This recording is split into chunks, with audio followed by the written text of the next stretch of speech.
in Scotland, Sophie. Ben, thank you. And we will, of course, have the very latest on that on the BBC News at 10. But from us on the BBC News at 6, that is it. It is time now on BBC One for the news where you are. Goodbye. Sophie, thank you very much indeed. Hello, good evening. Thank you for joining us and welcome to Look North. And tonight we welcome viewers in the whole of Yorkshire. There are some technical problems in Leeds. You're with us tonight and we're very glad that you are. Welcome. Now, on the programme this evening, dozens of parents complain about a school's strict uniform policy, which they say amounts to abuse. Suspensions, I think, up to 17 times. You're seeing your child be broken down, and you're sending them every day to somewhere where you think, I know you're going to have the worst day. Yeah, we're going to be talking about this tonight. Have some schools lost the plot on uniform rules, or is it about discipline and creating a learning environment? Wherever you are, I'd like your views on this one, the report coming up in just a bit. But if you want to get in touch, the email address is there, looknorth@bbc.co.uk, or follow me on Twitter, Peter_Levy, tweet now, whatever they call it these days, X. We look forward to hearing from you. All of the day's news. Also tonight, people are trying to stop wooden internet poles on their street. March on the offices of a broadband company. Good afternoon. Can I come and see Mr. Miller, please? Well, we've come down to MS3's offices today to present to them the 1,061 boycott pledges we've had from people in Headland. Ofcom, get the broadband companies together and let's knock some heads together. And tonight, 2 years after retirement, this gold medal fighter tells of his daily struggles with mental health without boxing to focus on. Welcome to the programme. Tonight, from Bradford to Bryn, it's all happening, isn't it? It is all happening. Lots of weather as well, Peter. Lots of warnings. There's some very unpleasant weather on the way. Join me for the detailed forecast.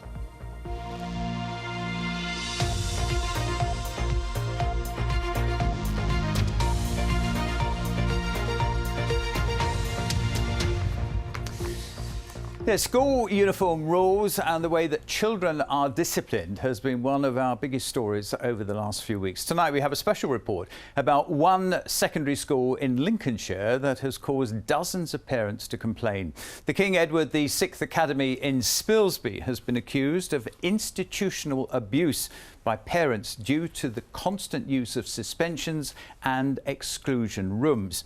Some of those that we interviewed for this report wanted their identities to be protected. In a moment we'll hear what the school has to say, but first Simon Spark has this exclusive report. I would fully support a uniform policy if it was reasonable, and I fully support a behaviour policy if it's reasonable, but unfortunately they take it beyond the realms of reasonable, and it's detrimental to the kids' mental health. Why have parents felt the need to send almost 70 letters of complaint to the head of King Edward VI Academy in Spilsby and the governors and Ofsted about the treatment of their children in school? I'm surprised it's taken this long, but now people are really starting to speak out. Parents have told us that the overuse of behavioural support units or isolation have caused both their child's education and mental health to suffer. In my personal opinion, I would liken the school to institutional abuse. They're using their position of power to instill fear and intimidation to the children. Detention, detention, disruption, disruption. They've told us how blanket behavioural policies have applied without flexibility to children with special educational needs, even when care plans are in place. Every day he'd come home and he'd be crying, and I'd think to myself, you know, is he crying just because it's oh my God, I'm back home from school, I've got my safe place now, I can explode? Or is this genuine, I can't cope with what they're doing to me anymore? And they've told us how their children are suspended regularly, mostly for trivial matters. Suspensions, I think, up to 17 times. You're seeing your child be broken down, and you're sending them every day to somewhere where you think, I know you're going to have the worst day. And that's horrible as a mum. Yeah, 142 Yeah, it's 142 members now. In June, Charlie and Emma started a social media group to find out if it was just their child being repeatedly punished. Within a matter of weeks, they had 140 parents in the group telling their own similar stories. It did shock us. You know, when you look at the number of children in the school, there is a large amount of people unhappy. It's just this is, oh, go to isolation, out of my classroom, go to isolation. And that can't be the answer every time. It shouldn't be the answer every time.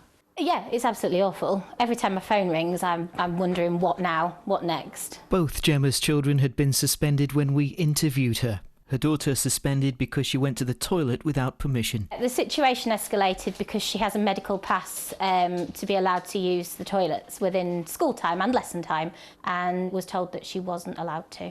And what do you say to that? It's against basic human rights, isn't it? She's got a medical toilet pass for a reason. They've got medical evidence from the doctors. It's an ongoing issue.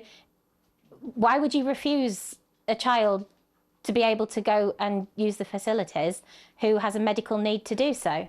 Another parent pulled her child out of the school at the end of term in July, but she told us how uniform was a constant problem. So these are the shoes that my child was wearing, and she was told that her shoes were too shiny. She was also put into isolation because her trousers were too tight. These are actually an adult size 12 trouser that she was given to wear, which humiliated her. And this is where I speak about the institutional abuse again. These go over my jeans and fasten up with room to spare. They made her feel silly because she looked ridiculous in them. She looked like a clown. And that was a force from the powers, the senior leadership team that they enforced upon my child. Her daughter also has weak eyesight and was placed in isolation because she didn't complete homework because it was too small for her to read. I can barely read it myself. It angers me because it's not a behavioural issue. Stephanie hoped an education healthcare plan would get her child, who has ADHD, the support he needed, but she says the punishments continued. Children with ADHD are challenging. I'm not going to say he's not, However, he's very manageable given the right support, the right intervention, getting the relationships built up. They knew his triggers. They knew what the triggers were, but it was like they didn't care what the triggers were. It was like, we're going to trigger him anyway, and if that caused him into BSU, so be it. They would not, I want to say could not, but I think it was more the fact would not give him the support that he was required. I think they just wanted him to disappear into thin air. And I think was there a comment made at one point there? A quote, he's a pain in the neck. Yeah. Detention, disruption. But some of these are just in one day. He was making himself physically vomit in the mornings because his anxiety was through the roof because he didn't know what to expect when he was going in that day. They removed their son in December. I mean, the guilt I feel every day for allowing it to go on for as long as I did. For the fact that I tried my hardest to get change, it didn't happen. However, I'm not going to let what they did dictate the rest of his life, and I'll push for the rest of his life to make sure this never happens again. It is a group of exasperated parents who are all undergoing stress because of the school. Not every child is non-compliant. Not every child has behavioural issues. The issue actually is with the school themselves. These behaviour logs, they follow the children. They're passed on to the colleges. They're passed on further. So it looks pretty bad at the moment, but it's actually not a true reflection. It's not fair for them to be labelled like they are being as naughty. These children aren't naughty. They're just, every one of them is different. Having that independence to be able to watch young people grow again, rather than it being a regime, I think would make the school a much better place. Well, I'll be asking for your views on this in a minute, but the King Edward VI Academy have told us we work hard to create a respectful culture. Pupils are offered welfare support and replacement uniform if they have incorrect items. Pupils are taken out of class where they're disrupting others from learning. They're offered conversations to help improve their behaviour. Suspensions are used proportionately, and as behaviour has improved, the number of these has fallen significantly. We've made changes in response to recent feedback, including stopping after-school detentions. Well, wherever you are in Yorkshire and Lincolnshire tonight, if you are a parent, you've probably got views on this. We've talked about it on the programme many times. It'd be good to hear your views. Are schools right to be tough to get discipline? Should schools be tougher on uniform? Or maybe you think it doesn't really matter what pupils wear, as long as they're smart and as long as they're well behaved. In other words, do you think that uniform is needed or not? Many parents watching tonight will have views, and indeed pupils. Either way, I'd like to hear from you. you. Here's how to get in touch. If you want to email in, looknorth@bbc.co.uk is the email, looknorth@bbc.co.uk. Text number 81333, 81333. Start the text with the word Look North. Or wherever you are tonight, follow me on Twitter and tweet me now. We'll have some before the programme finishes at 7 o'clock. The Dambusters officers' mess at RAF Scampton has been granted Grade 2 listed status by Historic England. West Lindsey District Council, who applied for the listing, says it'll safeguard its historical importance and protect it for future generations. The Home Office plans to house 2,000 asylum seekers on the site. People fighting the putting up of more wooden internet poles in East Yorkshire have taken their campaign to the door of one of the companies involved. Residents of Heddon handed in a pledge by more than 1,000 households to boycott MS3's broadband services to its head office in Hessle. It's the latest step taken by people who say the poles are unnecessary and they are an eyesore. Not your streets, our streets. No MS3. Hi, good afternoon. Can I come and see Mr. Miller, please? Well, we've come down to MS3's offices today to present to them the 1,061 boycott pledges we've had from people in Heddon. There are only 2,000 people on the electoral register in Heddon, so that's 1,000 households, and that's the vast majority of the town saying they do not want your polls. So I'd be grateful if you would pass that on to Mr. Miller and I look forward to his reply. Yeah. MS3 have been coming into our neighbourhoods, they've been making marks, and then a few days later they'll come and dig a hole. So this is our response to that. Obviously we're not here doing any permanent damage, but they're acting like vandals coming into our communities and digging up. We woke up this morning to find that over 20 new sites have been announced for next week in Heddon. On the outskirts from Bricknell Avenue across into Cottingham, the poles are going up as we speak. We just want the law changed and minimum poles and minimum digging up of pavement. Yeah, they should be negotiating with KCOM, and if they're not getting anywhere with that, they need to go to Ofcom and try and get it sorted. No, we're not pleased. We just want them to share infrastructure with each other and just be grown-ups. Well, that's the latest on the protests. Emma Hardy is the MP for Hull West and Hessle. She wants the government to force internet companies to share their kit to minimise the need for more of the telegraph poles. And she's here with me now. Good evening to you. Is the number of poles going up good news because it means cheaper broadband, or just a blight on our neighbourhoods? I think it's the fact that there's an unlimited number of additional poles that can be put up, and this is something I'm not sure people are fully aware, that you can actually have more than one provider. So in some streets in Hull we've had providers from, we've obviously got the KCOM poles originally there, then there's been Connexin, then there's been MS3. So I think it's where it starts to become an unlimited number littering up the pavements. Is Ofcom failing to force companies to work together, or have they not got the power to do that? A little bit of both. So what Ofcom can do is force the monopoly provider to look at setting a fair price for infrastructure sharing, which means in this case forcing KCOM to offer a fair price to use their infrastructure. Which doesn't seem to be happening, does it? It doesn't seem to be happening. That's a very good point. So what they said to me in the meeting that I had was they can only make a sort of judicial decision on, or force this to happen, if a complaint is actually put in by one of the other providers to say, we want to be able to have a fair price to access your infrastructure. Who is the bad guy in this? Is it the companies or is it KCOM?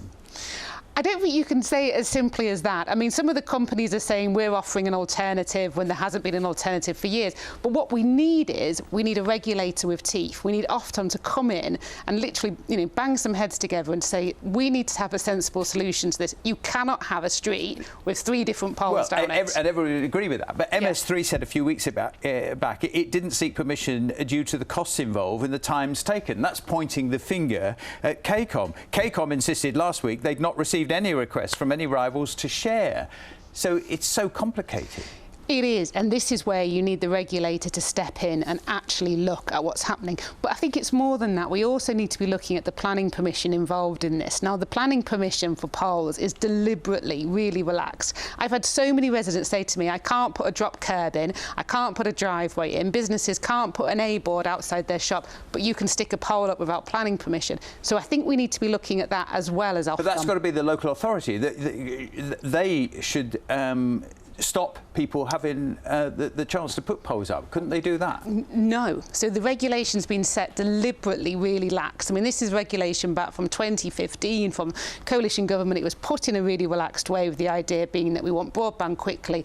You don't really need to have planning permission. You just need to inform the councils you're going to do it and then get on with it. The problem we have is we already have lots of broadband already in our area, but the same rules apply everywhere. And so this is where I think the government need to review that legislation to look at what impact it's having on areas like Hull. So it's fine if you're in the middle of the countryside and there's nothing else. It's not quite so fine for our area. So your message in a sentence would be to whom? My message would be government review the existing planning regulation, Ofcom get the broadband companies together, and let's knock some heads together. Emma Hardy, good to see you. Thank you very much indeed. Thank you. And not too late if you want to comment on that one, of course, if you're in our part of the world. Now, thank you for watching this Thursday night, taken this afternoon at Belton near Epworth by Julie Norman, our picture tonight. Julie, thank you very much indeed for that. And as I say, good evening to viewers in the whole of Yorkshire. There are some few technical problems in Leeds tonight, but sadly you're stuck with me, but you still that's right. Well, Sandra says, nice to see Peter on Look North. I moved from Yeadon to Bridlington and I miss his banter with Paul. I think Sandra needs to get out a little bit more, don't you, well, Peter? I'm very glad that she's there, to be honest. But thank you very much indeed for watching tonight and bearing with us. Right, now, you got the forecast? I have. I've got the forecast for the whole of Yorkshire and Lincolnshire. There's a lot to get through over the next couple of minutes. A lot of adverse weather right across our region. We will start with an amber warning for heavy rain. That's for Pennine parts of Yorkshire. Elsewhere, it's a lower yellow warning with coastal gales. There's a warning out for that as well. And it's not difficult to see what's going on. Low pressure, tightly packed isobars. A very slow-moving weather front, giving perhaps in excess of 100 millimetres of rain across some Pennine parts.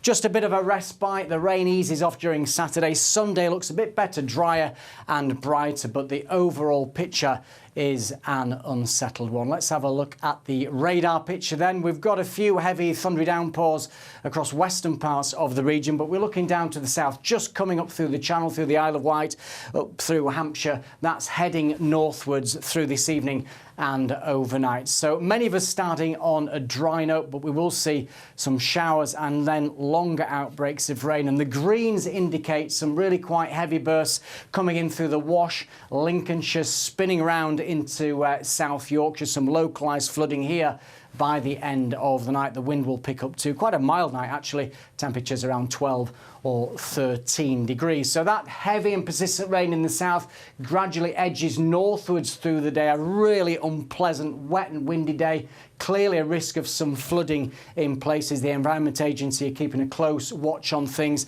And don't forget, gusts could be 50 miles an hour or more along the coast. So do take care wherever you are across Yorkshire, Lincolnshire and North Norfolk. Temperatures fairly academic at 13 Celsius. That is 55 degrees Fahrenheit.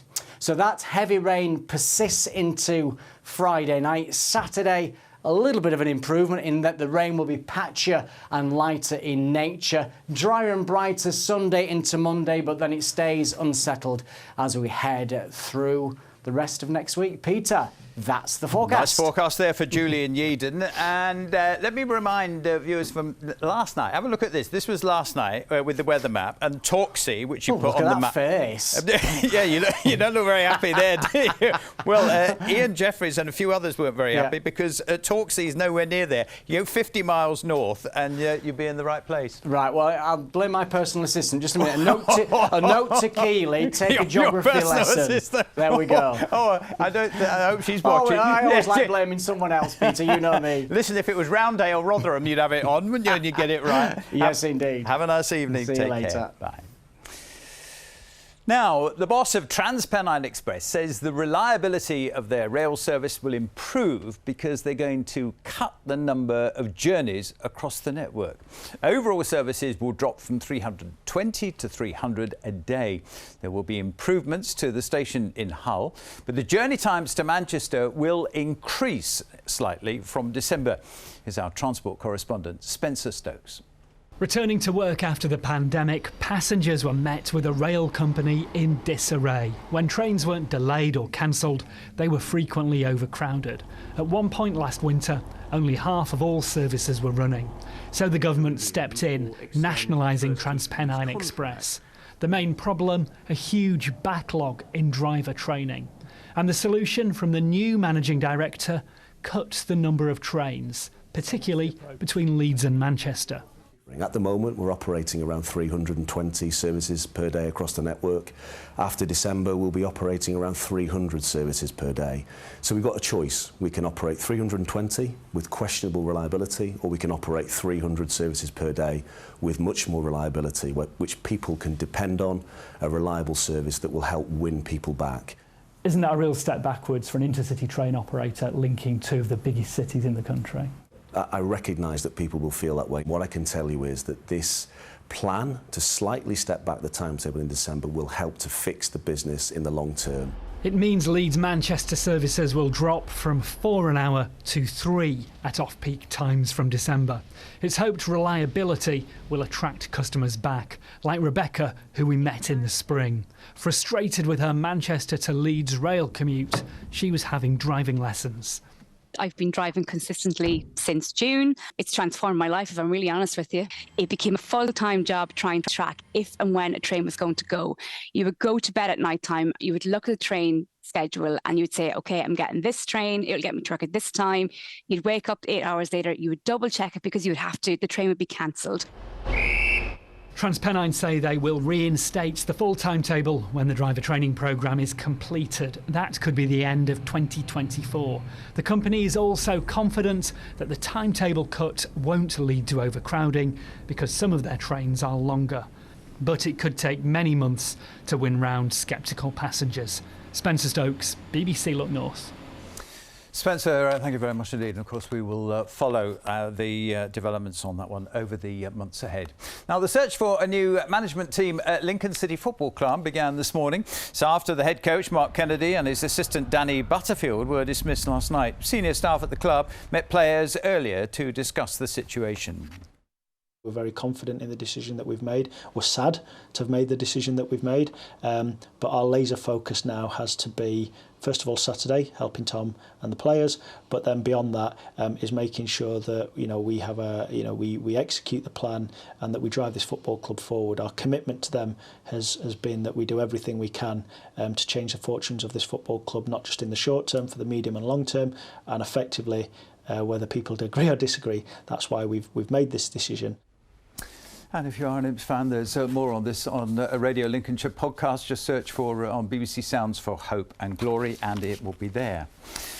Now, thank you for all of the messages about fish and chips. Last night we were talking about how much they cost, and we heard about one shop in Grimsby that has been charging just £3 for fish and chips. The average in the UK at the moment, or all across Yorkshire and Lincolnshire, is £9. Thanks for the messages. Just a few. Phil said it's great that the chippy is supporting their community with the cheap fish and chips, but if they don't want to let people down, they should charge at least a £5 before they go out of business. Thank you, Phil. And this one is another Phil. I've seen fish and chips priced at £15 in Covent Garden in London, £10 for fish and £5 for the chips. That's London for you. And finally, Andrew says, I can remember in the 80s when you could get a cone of chips for 10p from our local chippy in Boston. Andrew, thank you for that. And many people were saying as well that the biggest problem is that the portions are too big. If the portions were smaller, they could charge less, and it would also help with our waistlines. Thank you for those. Now, Hull's Olympic boxing champion Luke Campbell has opened up about his mental health struggles 2 years after retiring from the ring. The 36-year-old says a lack of routine and regular training is to blame. Luke is now organising a walk and talk event on Saturday to encourage others to speak out.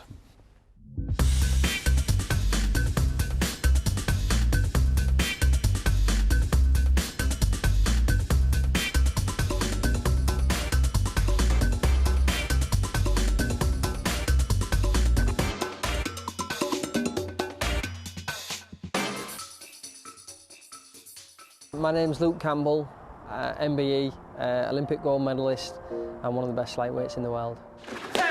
from being a young lad. That's the only thing I've ever done. So I was away my whole career.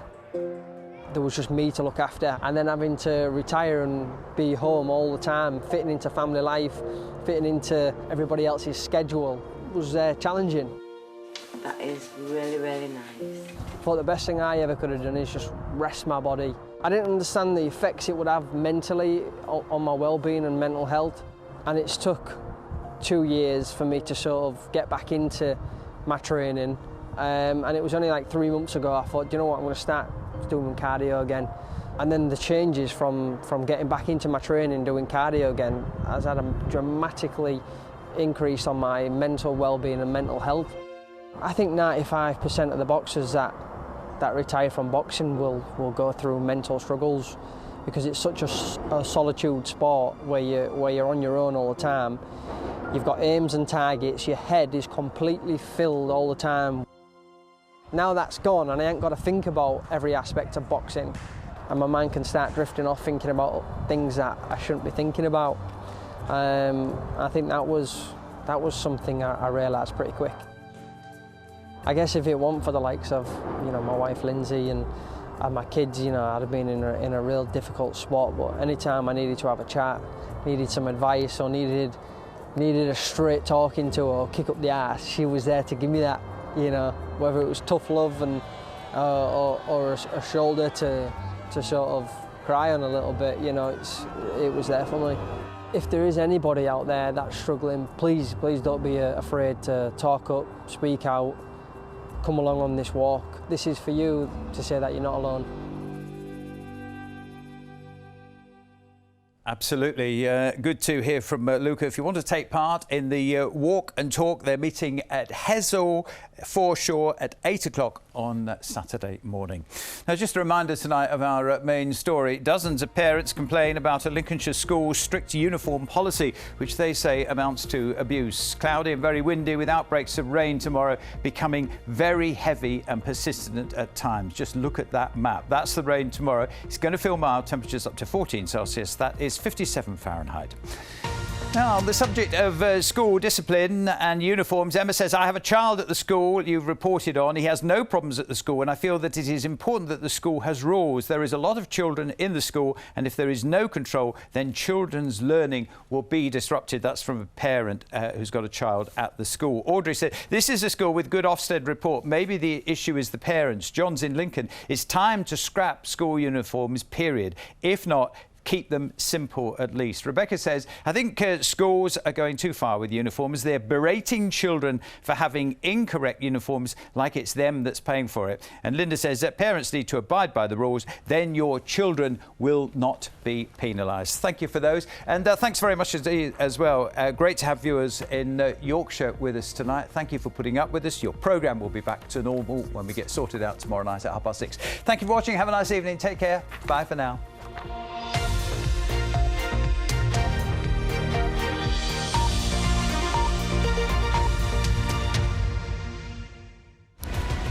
I suppose the race is back on. Go, go, go.